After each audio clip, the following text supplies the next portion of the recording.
एक पांतस्थ रस्त्यानं चाललेला होता. रस्त्यानं चालणाऱ्या पांतस्थाला समोरून यमराज दिसला, परंतु त्याला माहित नव्हतं की हा यमराज आहे म्हणून. यमराज समोर आला आणि यमराजानं त्या पांतस्थाला पाणी मागितलं. त्या पांतस्थानं त्याला पाणीही पाजलं. पाणी पिल्याच्या नंतर यमराज त्या पांतस्थाला खरं खरं बोलायला लागला. यमराज म्हणला, खरं सांगू दादा, खरं तर मी तुमचे प्राण घ्यायला आलो होतो, परंतु तुम्ही मला पाणी पाजलंय.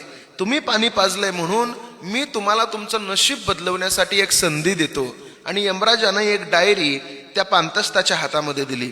त्या पांतस्थानं डायरी हातामध्ये घेतली आणि यमराजानं सांगितलं, या डायरीमध्ये तुम्ही जे लिहाल तेच होईल, परंतु तुम्हाला फक्त 5 मिनिटाची वेळ आहे. या 5 मिनिटामध्ये तुम्ही तुमचं नशीब बदलवू शकता. त्या पांतस्थानं हातामध्ये डायरी घेतली आणि हातामध्ये डायरी घेतल्याच्या नंतर त्यानं पहिलं पान उघडलं.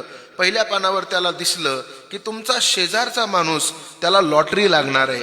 त्या पांतस्थानं लगेच खाली लिहिलं, माझ्या शेजारच्या माणसाला लॉटरी नाही लागली पाहिजे. दुसरं पान उघडलं. दुसऱ्या पानावर लिहिलेलं होतं की तुमचा मित्र निवडणुकीमध्ये विजयी होणार आहे आणि तो मंत्री होणार आहे. त्या पांतस्थानं लगेच लिहिलं, माझा मित्र मंत्री नाही झाला पाहिजे. त्याच्या पुढचं पान उचकलं आणि लिहिलं, तुमच्या मित्राचा मुलगा डॉक्टर होणार आहे. त्या पांतस्थानं त्याच्या खाली लिहिलं की माझ्या मित्राचा मुलगा परीक्षेत नापास झाला पाहिजे आणि डॉक्टर कधीच नाही झाला पाहिजे. आता 5वं पान उलटून तो त्याचा स्वतःचं नशीब लिहिणार होता, परंतु तेवढ्यात वेळ संपली आणि यमराजानं डायरी हातात घेतली.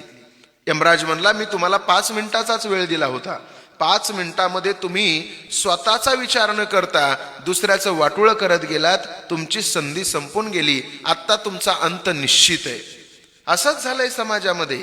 आपण आपला विचार करत नाहीत, फक्त लोकांचं वाटोळं कसं होईल याचा विचार करतो. मी नेहमी सांगत असतो, माणसं जेवढी स्वतःच्या सुखामध्ये सुखी नाहीत ना, तेवढी दुसऱ्यांच्या दुःखामध्ये सुखी आहेत. ही फार मोठी शोकांतिका आहे.